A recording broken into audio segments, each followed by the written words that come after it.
We will be strong, but not unnecessarily confrontational. To quote another great Republican president, we will speak softly and carry a big stick. As I said at Shangri-La earlier this year, we're not trying to strangle China's growth. We're not trying to dominate or humiliate them, nor are we trying to change the status quo over Taiwan. Our interests in the Indo-Pacific are significant, but also scoped and reasonable. This includes the ability for us, along with allies, to be postured strongly enough in the Indo-Pacific to balance China's growing power.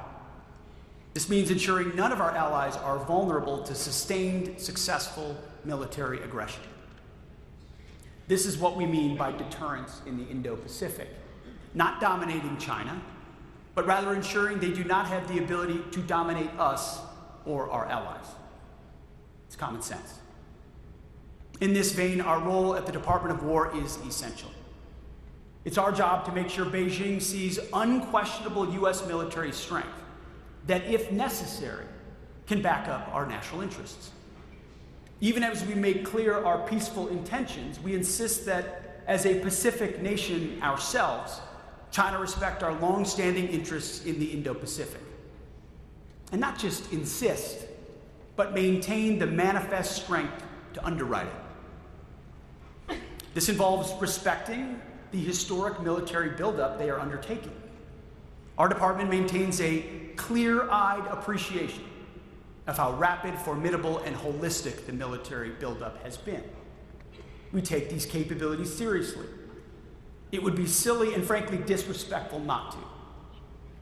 This approach requires focus, prioritization, and clarity of purpose. That's why we will ensure our military can, if God forbid necessary, project sustained capabilities along the First Island chain and throughout the Indo-Pacific. That means being so strong that aggression is not even considered, and that peace is preferred and preserved. This is deterrence by denial. It is our job to ensure that President Trump is always able to negotiate from a position of strength in order to sustain peace in the Indo-Pacific. This is not a pivot for tomorrow. It is a reality for today. And finally, our third line of effort is increasing burden sharing with U.S. allies around the world. Here again, many self-ascribed neo-Reaganites seem to have lost the plot. According to them, only the United States has the ability to provide for defense and deterrence in Europe, the Middle East, and the Indo-Pacific. According to them, if the United States doesn't do it, nobody will. In fact, according to some, America is actually better off subsidizing these allies' defenses, even if they're perfectly capable of doing more for themselves and our collective defense. That is, of course, patently ridiculous, not to mention insulting to our allies. It's actually vitally important for America's allies and partners to step up and do their part for our collective defense. This isn't just a matter of doing right by Americans who are rightfully frustrated by years of allied free-riding. This is pragmatic. As we rightly prioritize our homeland hemisphere in the Indo-Pacific, threats persist in other regions, and our allies need to step up. And step up for real. Our allies in Europe face Russia. Iran has been set back by the president and Israel's actions, but remains a threat in the Middle East. And of course, North Korea looms on the Korean Peninsula. We must also prepare for the possibility of simultaneous threats in different regions. That doesn't mean we think such simultaneous action is likely or even necessarily inevitable, but it's something the Department of War must be prepared for. And the best way to prepare for this is not by pretending we can do everything or be everywhere, effectively handing a permission slip for our allies' laggardly defense efforts. This neo-Reaganite attitude led us to fritter away our soldiers' lives, our national resources, and our citizens' support in rudderless wars. Our approach is fundamentally different and in keeping with the noble tradition of President Reagan as well as Nixon and Eisenhower. We will actually, for real, get our allies and partners to step up and do their part. We will no longer tolerate free riding. President Trump has shown the way with his historic leadership that yielded the commitments at NATO's Hague Summit. There, NATO committed to spend 5% of GDP on defense, 3.5 on core military, and 1.5 on security-related investments, and pledged to take primary responsibility for Europe's conventional defense.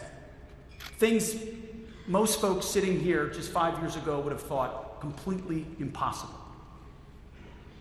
We're now using this template to press our allies around the world to meet this new global standard the president has set. And it's working. First, there was Europe and Canada. And just last month, South Korea committed to spend 3.5 of GDP on core military spending and assume the leading role in the ROC's conventional defense. We are optimistic that other Indo-Pacific allies will follow suit. In a few years, thanks to President Trump's visionary leadership, we will have our allies, which include some of the wealthiest and most productive countries in the world, once again fielding combat-credible militaries and boasting revived defense industrial industries. This will form a powerful, shared defensive shield, with well-armed allies around the world ready to defend themselves, their interests, and our collective interests. Real partnerships and alliances based on hard power, not just flags and fancy conferences based on theories and hot rhetoric. Our allies are not children. They're nations capable of doing far more for themselves than they have.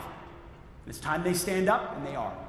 In fact, many of them are nations who have proud and powerful martial traditions of their own, and we should treat them that way. We can and should and must expect them to do their part exactly as President Trump has.